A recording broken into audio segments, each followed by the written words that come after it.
right, hello and good afternoon, everybody. Welcome to today's training. I appreciate you coming so much. I hope you had a great holiday. My name is Jason J. Hamilton, and I'm a chartered retirement planning counselor and the admin of this group. I hope you don't find it too early to listen to a little Christmas music. As we all tune in, I'm going to leave this on for just a second. But I hope you had a great holiday. I hope you had a very relaxing Thanksgiving. And I welcome you back today to hopefully help you enter the new year if you're going into retirement in the next year, 2, 3 years, whatever, with some really good information to help you retire with confidence, because that is just so important. And so many people out there today have a lot of questions. So that's what we created this group for, so that you can come, ask your questions, and find out from other people that are facing similar situations. And what I can provide is the technical knowledge, when it comes to all the numbers and all the things you're going to have to face when it goes to crossing over the bridge into retirement. So every single Sunday at 2 o'clock, we try to do a training here for you to increase your knowledge and help you become better prepared for a very confident retirement. Recently, we've been talking about retirement income strategies and how to create different strategies on really how to create that retirement income so that you can feel really comfortable and make sure you feel good about covering your expenses and making sure you have enough to last you throughout the 20, 30, or even 40 years that could be in retirement. Just so you know, it's going to be very reasonable that we're going to see a lot of folks living past 100 years old, 110 or 120, starting in about 2030 and beyond. There's a lot of things coming. So when it comes to retirement planning, there's a lot of preparation to make sure that you can cover yourself for that big period of time. So that's what we're here to do. That's what I want to help you do. And I want to help you become very, very confident in what you're doing. So if you can hear me, if you could please just give me a thumbs up or just say yes in the comments that you can hear me. I want to make sure that I'm coming through clear and that there's no disruption to our training today. So if you could please give me a thumbs up, just something in the comments. I'm going to pull this up so I can see here to make sure that we are all on the same page. Let's see here. Anybody give me a thumbs up, please, that you can hear me? Okay, cool. There we go. All right. There's a little bit of a delay, so I always know that I have to wait just a second to make sure you all can hear me. But welcome to today's training, everybody. So if you're just tuning in, my name is Jason Hamilton. I'm the admin of this group. If you are new here, welcome. I'm so happy to have you here. I've gotten so much, just really positive feedback from this group, and so people have a place to ask questions and get real answers from similar situations. So let's get, really in today's training, because I know that's what you're here for. And if there's any questions you have, we're going to be talking about floor and upside strategies. So we're going to talk really about laying the income floor and some of the pluses and minuses to different strategies when it comes to this. So today's discussion is really for the folks that are feeling, very risk averse, right?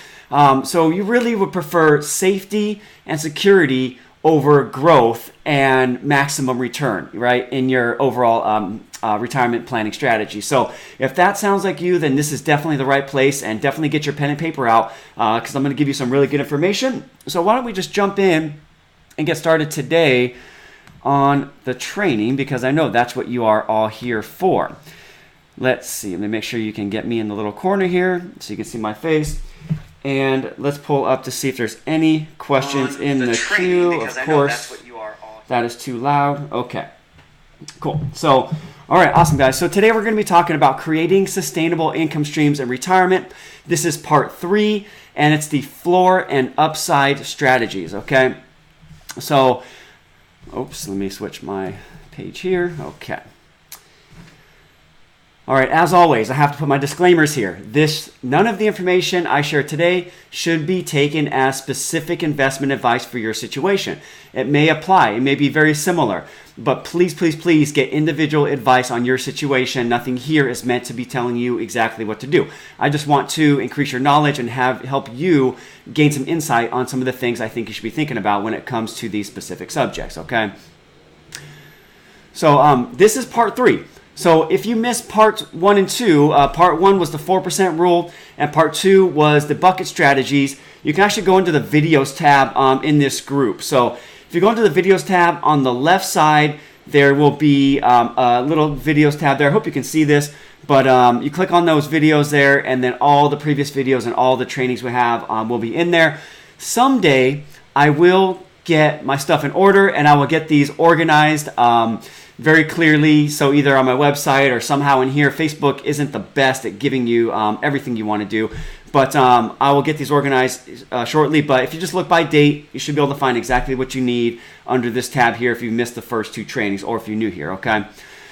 And then as an additional reminder, Facebook changes their algorithm all the time, and you may not get notified of these trainings, of the different posts and questions that are going on in here that could really help you out to really give the information that you need to help you retire with confidence. So I highly recommend you go under the notifications tab here. So it's right below the picture, and just select all posts. There's not a ton of things that get posted here, so there's no spam. A lot of people do try to post spam, but that's why I have the approval thing set up so that you're not just getting spam with things all day. So when you see questions, when you see posts in here, they're going to be highly valuable. They're going to be really good questions, and they're going to be training. So if you just go in there and set your notifications to all posts, I really want to make sure you're seeing everything in here, because you could be missing out on that one answer that you really need that could save you or make you a lot of money in retirement. Okay, so just a reminder there. Okay, so today we're going to be covering the floor and upside strategy. So essentially what the floor and upside strategy is it's really focused on safety over growth potential, okay? So this is about making sure all your basics are covered. If you're somebody who's really worried about running out of money, which I think is most people in general, but really making sure that you have your floor covered is going to be important. And I'm going to talk about what a floor is, but really at the end of the day, it's making sure you're covering your minimum expenses. And so what the goal is to lock in a secure stream of retirement income before investing in any additional retirement assets in a riskier portfolio, okay? So when I say riskier, don't think I mean, you're going to put all your money in Bitcoin or anything like that. I just mean that long-term, having too much money in fixed income or too much secure money where you're not really getting any growth is another risk, but so we have to protect against that with having some equities typically. But if you want to make sure that you have some secure streams in place before investing there, then that's what we're going to talk about today. Okay, so what is an income floor? All right, so what it really is a level of income below which an individual will not fall. So it's a level of income below which you will not fall. So if you need $3,000, for example, to cover all your expenses, and you want to make sure that that's there, then creating a floor to make sure you have a minimum of $3,000 per month coming in will be the level you don't want to fall below. So getting that fixed amount, that is typically enough to cover your fixed expenses, okay? So that's what we're going to talk about today. And again, this is much more conservative discussion than our previous 2 discussions, but I get a lot of folks concerned about this, so I really want to cover it and really try to help you out here, okay? First, let me say hello, Barb, Herbert, Lynn, Kathy, Donna, hello. Thank you so much for showing up today. I appreciate that. Always great to see everyone here. Herbert says he plans to work part-time before he retires full-time. Should he maintain a 70-30 investment strategy? Okay, we'll talk about that a little later. That's actually going to be a specific to you question, Herbert, but I'll discuss in generalities that question later. Okay, so how do you create this floor? So, there's definitely other ways to do it, but the main areas when you're looking at retirement income planning, you can really break it down to about 5 income sources potentially that you can use, or 5 different strategies essentially that you can use to create your floor. Social Security is one that I think we're all very familiar with. Timing on that's going to be the biggest issue. Pensions, if you have a pension, I know there's a lot of teachers and government workers in this group that have pensions. That's a wonderful way to create a floor as long as the risk of you losing your pension is not high. If you're in certain states, there's definitely a higher risk than others view of that not being funded for 20 or 30, 40 years. So that's one strategy. Life annuities, talk about annuities a lot in this group here. A lot of people have questions about them. We're going to discuss those today. Bond ladders, if you've never heard of a bond ladder, we're going to talk about that today. We talked about a little bit last time. And then CD ladders as well, which are similar in a sense to bond ladders, but they also have additional risks and benefits. So we'll talk about all those today. So if you have any questions about these subjects, go ahead and drop them in the comments, and then I'll try to get to them later if there's anything there that I think will really benefit the group. Okay, so what should you be thinking about when creating your income floor? This is the number one question. Let's talk about the different things, okay? So those different 5 areas are really they're all kind of a different strategy, but they have the same ending result, which is to create a floor of income that you don't have to worry about. So I think the best way to do it is to really discuss them individually, because they each have their own separate things we should be looking into, okay? So what should you be thinking about when it comes to Social Security? Number 1 question, when should you draw? Okay, I know a lot of folks just want to take it at 62 because they're worried either that they're going to pass away or that Social Security is going to run out. Unless there's health issues that are known at 62, it's highly unlikely that you're going to pass away soon enough to where it doesn't make sense to delay a little bit. But by delaying to 67 or 70, you can essentially get almost 50% more Social Security income for the rest of your life. So that drawing decision is very, very crucial, and it's probably one of the biggest decisions when it comes to retirement planning. If you're thinking about purchasing an annuity, what I want you to remember is that Social Security is essentially an annuity, but it's actually a really good one because it comes with a cost of living adjustment. And as we'll talk about when we get to annuities, very few annuities come with cost of living adjustments, and the ones that do are expensive. So this is probably your most valuable resource potentially if you are low or middle income, right? Or if you have low or middle asset levels.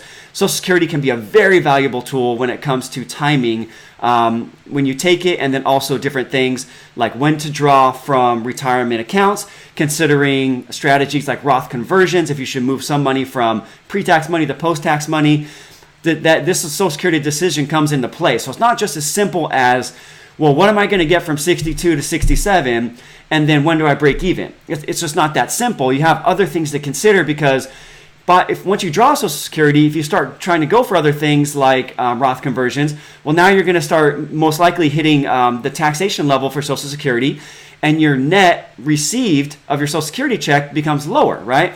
So by delaying a couple years and living either off some taxable assets or moving some money from pre-tax to tax-free, before you take Social Security, it can add a lot of money to your tax-adjusted ending wealth, right? So the amount of money you're going to be left with later in retirement can be much higher by timing Social Security properly. So it's really important to do that. And if you're thinking about purchasing an annuity, remember that you already have one in Social Security, right? So to qualify for Social Security, you have to have at least 40 quarters of enough income, which is about 10 years of working. And then it's your top 35 earning years that are used to determine your insurance benefit, essentially, your retirement benefit. So top 35 earning years, okay? So if you've worked less than 35 years, you might want to consider working an additional 1 or 2 years, even part-time, so that you don't have zeros go in for the years below 35 that can really affect your payout, okay? So that's something to consider as well. And I also would like you to consider the trade-off between taking Social Security early and then versus delaying, and the cost of other guaranteed income sources. So, for example, I've seen people say that they want to take Social Security at 62, but then use some retirement assets to purchase an annuity, so they have guaranteed income, right? So what they're missing is there's always internal costs when purchasing something like an annuity.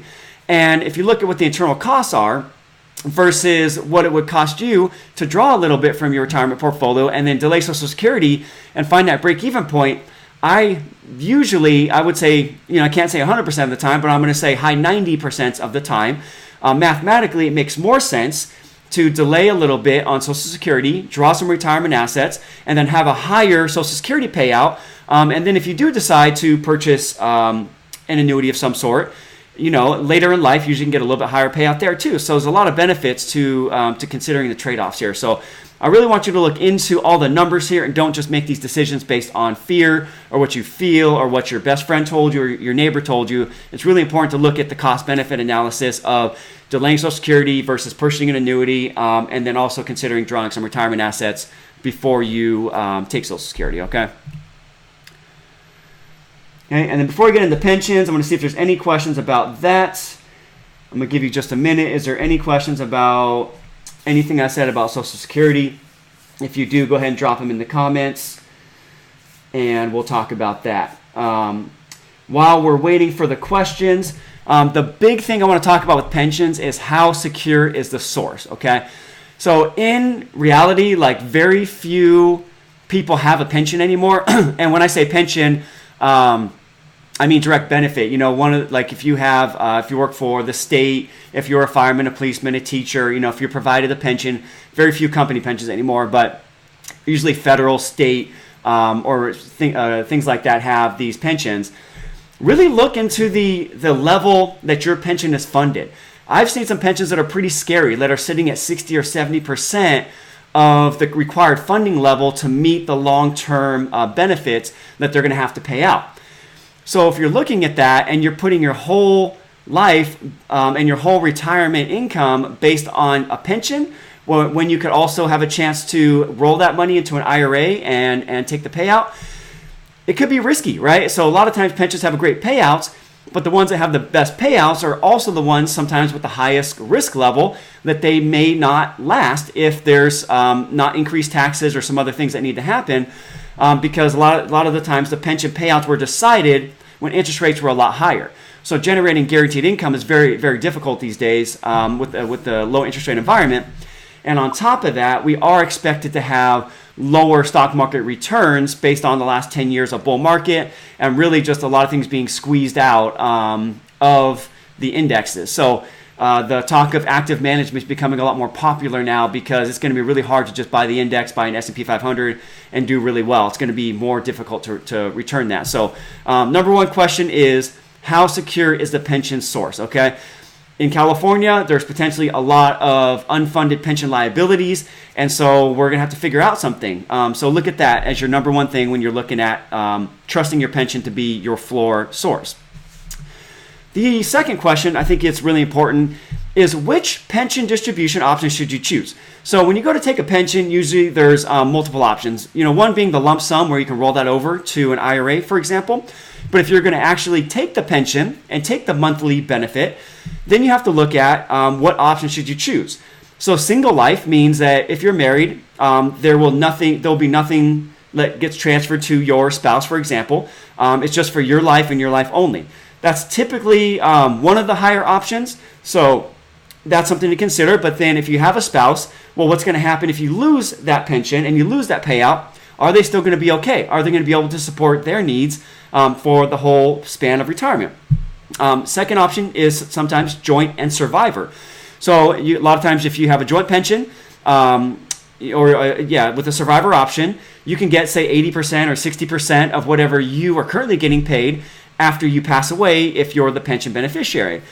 Well, that can be great, but then you should also expect a lower monthly payment or monthly payout if you're going to have a survivor attached to it because it's expected to last for a longer time. So a lot of times I think that's a good way to go. If you are married and, you know, in general, women are living longer than men. So if the man has the pension option, then and it can transfer to the wife, that's a great thing. A lot of times I'm seeing women that were the large earners now as well. And if the pension was gone, there wouldn't be much left in retirement assets. So again, that could be another great option as well to leave behind for your husband. The third option that usually comes up for availability is the period certain. So what that means is you get a certain period, right? So you get 10 years guaranteed or 20 years guaranteed. So let's say you pick a 20-year period certain. Well, that means you would get paid the pension for 20 years regardless. And say you pass away after 10, then typically that the other 10 years will get passed on to some sort of beneficiary, so spouse, child, whatever it may be. So that can be a good option as well. A lot of times you can get a higher payout, but then you're taking the risk of, if you live beyond that, then having to fill that gap when that pension runs out at 10, 20 years or whatever period you choose. So again, these are just things that I want you to consider, but not always a make or break when it comes to taking the pension decision. And then third question is there any inflation protection, right? A lot of pensions don't have an inflation adjustment. Again, going back to Social Security, that's why I'm a big fan of utilizing Social Security and delaying, because when you do have a cost of living adjustment, you know, that's going to go up. And as that goes up, you know, each time you get a cost of living adjustment, it's going to be based on the previous amount, which has gone up over the years. So protecting against inflation is really, really important. Let me jump in here to one of the questions. Dwight asked, did you suggest retiring but not taking Social Security, but instead using your savings to live on? I think that can be a good strategy if you have enough money put aside, right? If you don't have any money put aside, then that's a different story. But if you have a good chunk of retirement assets, it's pretty difficult to generate a guaranteed 5.75% return if you're, delaying before 67 or before full retirement age, I should say. And then after full retirement age, a guaranteed 8%. Very difficult, and it's going to be more difficult going forward guaranteeing that amount of return on your retirement assets. So a lot of times it does make sense to draw on some of your retirement assets from your 401k, IRA, whatever it may be, and delaying Social Security by a few years, because then you're increasing the floor, right? So the floor is going to be higher when you do draw. So once you do draw, you will have to take less from your retirement assets. And many, many times I see that if you live to 75, 78, 85, 90, you can generate hundreds of thousands of dollars of additional retirement income because you delayed and got your benefit, and then the benefits increased substantially with the cost of living over time. So hopefully that answers your question, Dwight. Okay, let's talk about life annuities. So there's some benefits to annuities, right? And they have gotten better over time. Well, in a sense, they've gotten better and worse. Like if you have one of the old annuities that you bought in like the 80s or 90s maybe, a lot of those were actually really good, where they're getting 6-7% returns. That's really difficult to find these days. I don't even think you can find it, honestly. And if you do, it's probably something you want to watch out for, especially with internal expenses. Something to consider is like a single premium immediate annuity. And right now, 3 to 4% guaranteed is pretty easy, maybe up to 5%. Pretty tough to find, but what you have to consider is that there's costs, right, that are involved with annuities. But the benefit is that if you were to, say, annuitize a portion of your retirement income or retirement portfolio, then it eliminates the need to really manage the investment of those funds. So, if you're really against getting some help and you don't want to do everything yourself, then this can be a way to make it easy. But in general, you're probably going to do worse off than if you were to manage the funds. And then, again, this money is being taken away from your overall pot of money to keep it up with inflation. Most annuities don't have inflation protection. There are some out there that do, but they can be very expensive, right? So if you're paying higher costs for the inflation protection, now you're looking at cost benefit when it comes to the trade-off. So really, really important to consider this. So when you're talking about buying an annuity early and then also take Social Security early, it really doesn't make sense a lot of times. It really makes more sense to delay Social Security and live off some of your assets versus buying an annuity early and taking Social Security. The other thing you want to consider is that you lose control of the asset base because all that money goes into the annuity, and you no longer have control of the asset base. So if you put $200,000 in the annuity, for example, you don't have $200,000. You get whatever the monthly payout's going to be, and that's pretty much all you get. So if you ever needed a chunk of money to cover medical expenses, to cover buying a new car, whatever it may be, if you don't have enough put aside and you put it all into an annuity, for example, well, that base isn't there anymore, okay? And then the other thing to consider is that annuities are worthless at death. You might have a beneficiary, but then once they pass away, the money's gone. So really looking at how long it's going to take for you to break even, and then comparing that against what if you kept the money either in just very safe investments where you got 2 or 3% return, maybe some CDs and bond ladders like we're going to talk about in a second. But what's that break-even date, right? And if it takes you 25 or 30 years just to get your original money back, then that doesn't make sense financially. I've heard people say, well, I don't trust myself, and so I don't want to overspend, so if I put the money there, then I can not worry about, I can protect against myself, essentially, right? So that's a behavioral issue. If that sounds like you, then I would definitely recommend getting some help from a good financial advisor or financial coach to help you on a year-to-year basis. It's really not as expensive as you think to get the help you need. And in reality, it's an investment, right? That's how I see it. It's because, when I help clients, usually I'm going to generate them 5, 10. I've even generated 30 or 50 or 100 times what someone paid me because of some simple things that I advised them to do versus what they were going to do without my help. But losing control of the asset base and having that money be worthless at at death, is something to really consider when it comes to purchasing an annuity. So it does bring you security, but the long-term benefit of it, if you were to pass away early, you're giving up all that money. Okay, bond ladders. We talked a little bit about bond ladders in the last training. Essentially what a bond ladder is that you purchase bonds with different maturity dates. So let's say 1 year, 2 years, 3 years, 4 years, 5 years, 6 years, 7, 10, whatever it may be. And with that, you can lock in guaranteed return and a guaranteed cash flow for however many years that you want to set that up for. I think they're a really great strategy. And then the nice thing is, if you ever need the money's there. I mean, you can always cash out the bond. You might have to pay a little bit, or but it's a lot better than locking it up in an annuity where you can't touch the money ever again. But most bond ladders are done with U.S. government bonds to avoid the default risk with corporate bonds. So if you're not really familiar, bonds can get just really, really technical and tricky to really understand the intricacies of them, the risk factor, risk of default. So I definitely recommend you get help with this. But when you have government bonds, things like Treasury, inflation-protected securities, TIPS, as they're known, those can be, they're pretty darn secure. With some of the stuff we're seeing with the debt that we're piling up, getting a little more risky. But at the end of the day, the U.S. government has never defaulted or never not paid out. So using U.S. government bonds with different maturities can be a great way to set up your income stream over the first, say, 5 to 7 years of retirement. The challenge right now is we are still in a lower interest rate environment. So a few years ago it was obviously lower. And yes, interest rates are going up, but it can be difficult to generate enough yield to cover income needs, right? So if your income needs are at a certain level, it can be difficult to cover that.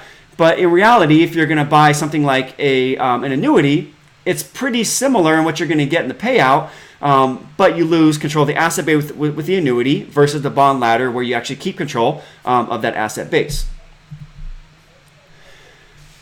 And most are done with zero coupon bonds. So if you don't know what a zero coupon bond is, I'll give you a brief overview. There's some bonds will pay out a coupon. So what that means is they pay interest, like twice a year, for example. So let's say you have a $1,000 bond and it returns 10% interest, which again, this doesn't exist. I just need to make the math easy so I don't mess it up.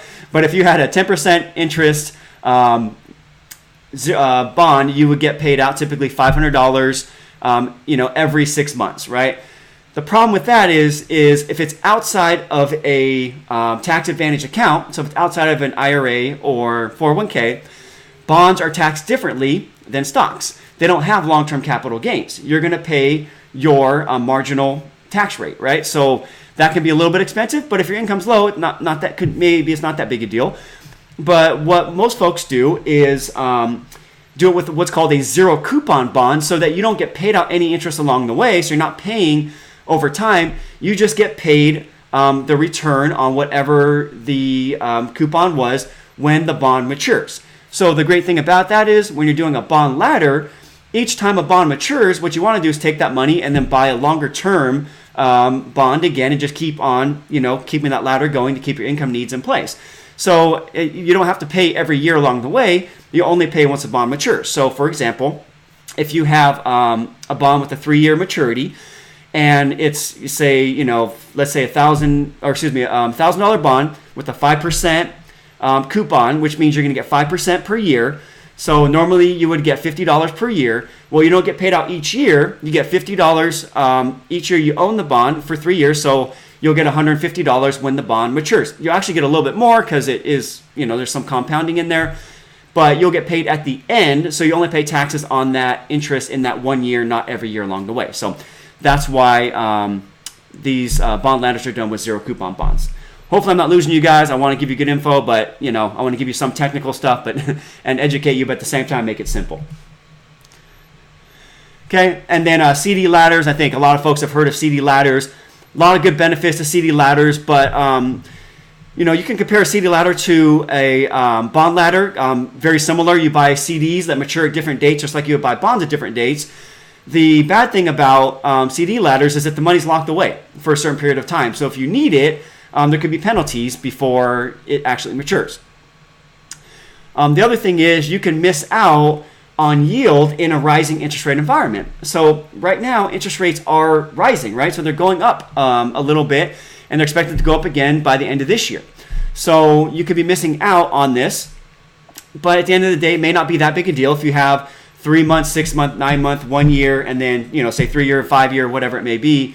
CDs, if you're just continually reinvesting that money and buying new CDs and finding the best interest rate on the market, it's a little more time intensive, but it could be a good way to generate some consistent yield and, again, provide that floor that you're looking for when it comes to your retirement income.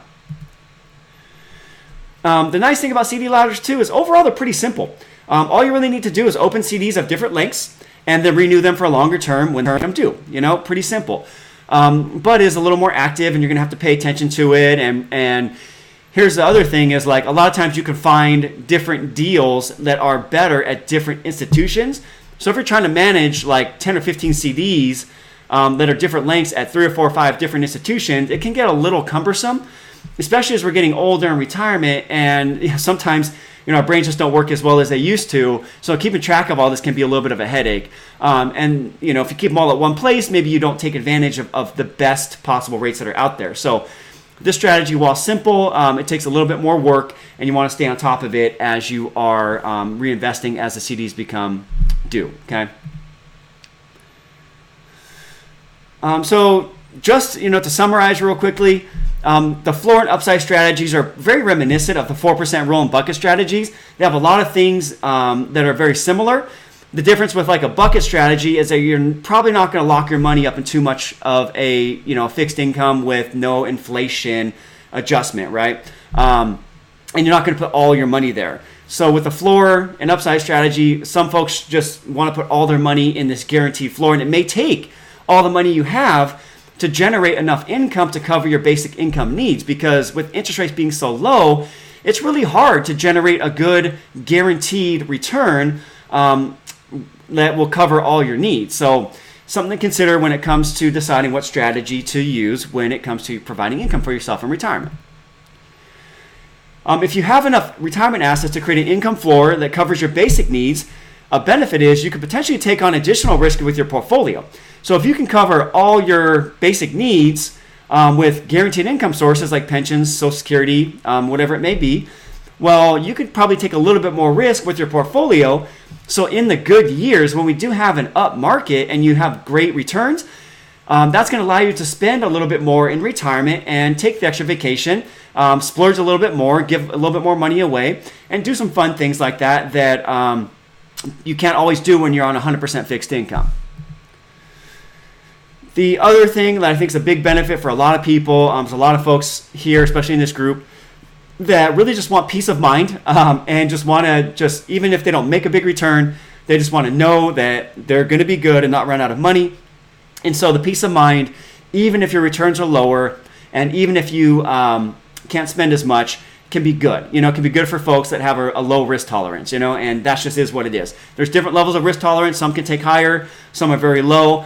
What I find usually is that most people have never had somebody really walk them through the history of investing with different portfolios versus putting all their money in a fixed 2, 3, or 4% return that's never going to keep up with inflation and additional spending. So again, but peace of mind is really important, so I want you to consider that as well.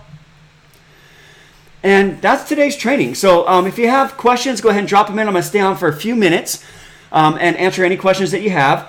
But if you'd like to discuss your retirement income strategy and if a floor and upside strategy is good for you, or really all the other things that go into retirement when it comes to healthcare planning, Social Security timing, considering Roth conversions, and really making sure you have enough so that when you leave work, you are in a good place, then that's what I'm here for. I want to help you out, okay?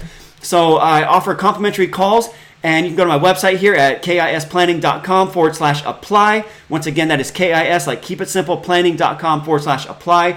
I will be updating that in the new year for everybody with everybody's feedback. But right now, I just haven't had a chance to update the whole website, and I do want to add some things. So what questions do you have? I'm happy to answer those for you. And if you need to discuss your strategy, I have very limited spots for people towards the end of this year. I'm very busy right now. So if you're considering and if you're looking at potentially saving taxes before this year is over, you want to get scheduled now, because with Christmas coming, again, there's very, very limited time to set up appointments. But let's see.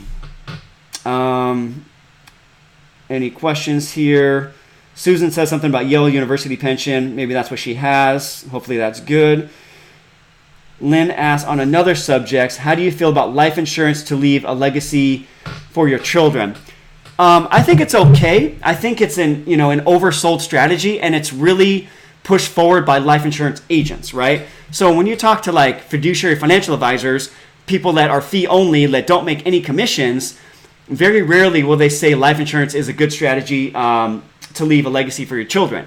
I think it depends though, because maybe you have a cash value policy that's just completely paid up, and really it's kind of funding itself. Not always, you maybe don't always want to cancel that, but you really want to look at the whole thing. I think what I found is in low and moderate income communities, life insurance as a legacy strategy is oversold to them, right? So if you're kind of a low moderate income, so if you make less than like usually $100,000 or so per year, life insurance is way oversold, because that's just where the insurance agents can make the most money. So you want to be really careful with that. What they tell you is that that's what the rich people do, quote unquote, the rich people. Well, in reality now, with the estate planning limits being so high, about 22 million at this point, once you get past 22 million, then yeah, using certain things like life insurance can be great for to leave a legacy. And it's also very, very oversold to young professionals.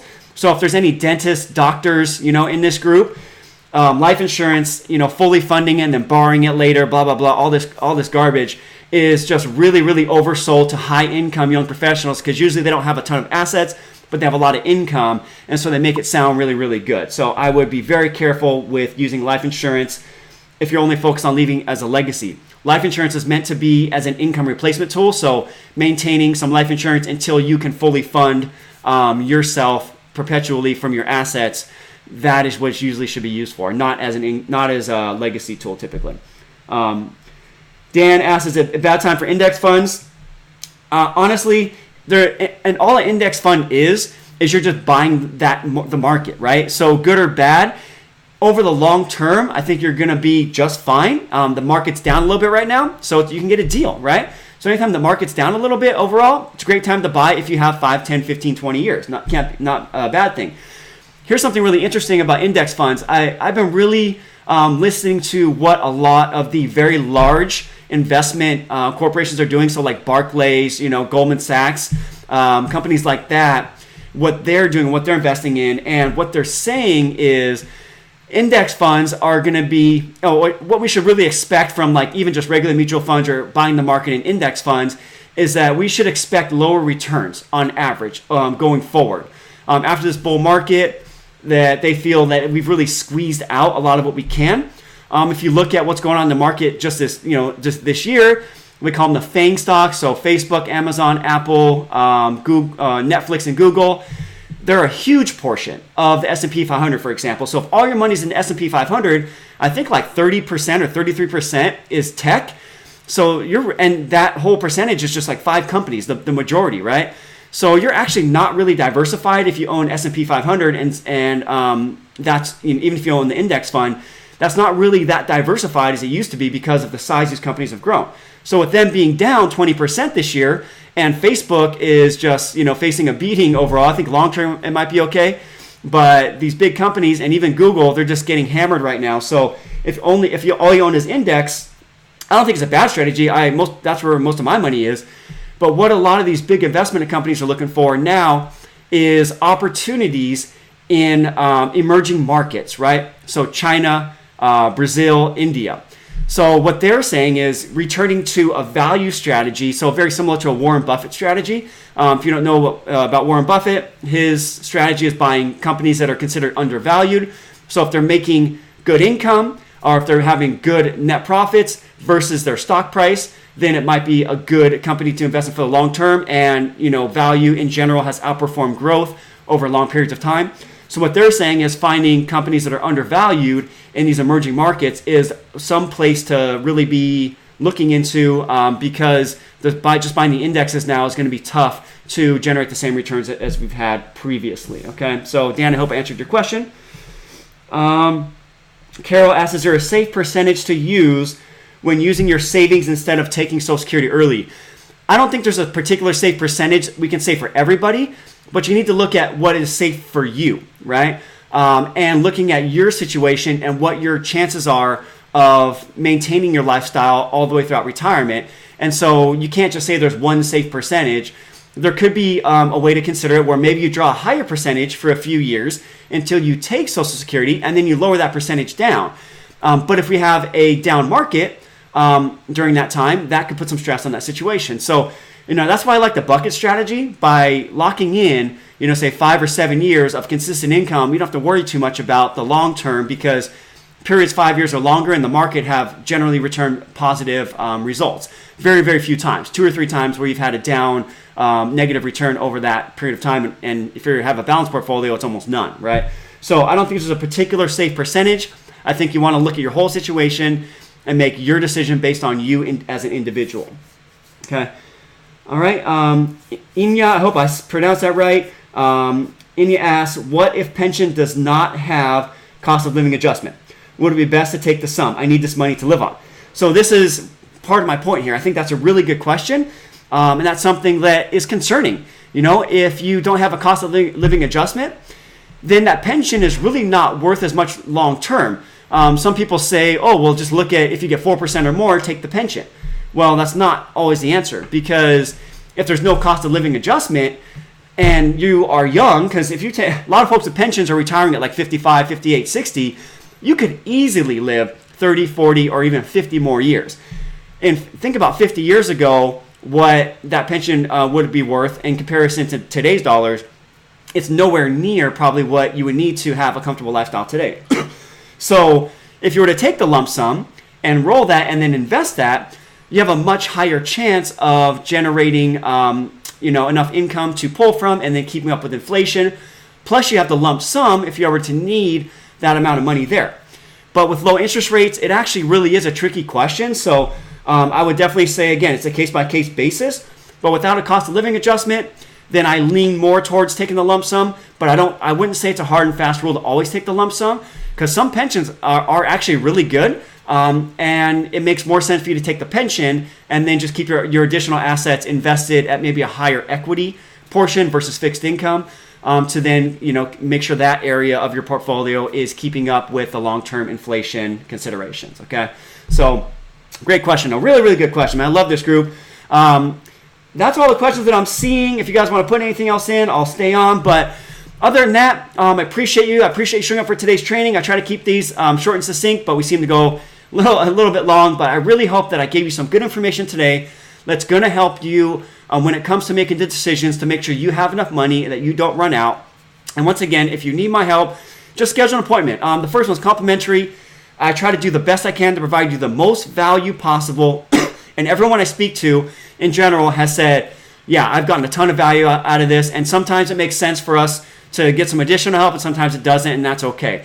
But what I want to do is give you a resource that we can come and discuss your overall retirement planning situation and help you fill the gaps on things you may not be thinking of, and help you get the right mindset around making good decisions about your retirement, not based on fear, but based on logic, data, and the real probability of things happening. Okay, so that's all I have for you guys today. Thank you so much. I appreciate you coming, and I will be seeing you next week and then throughout this week in the group, all right?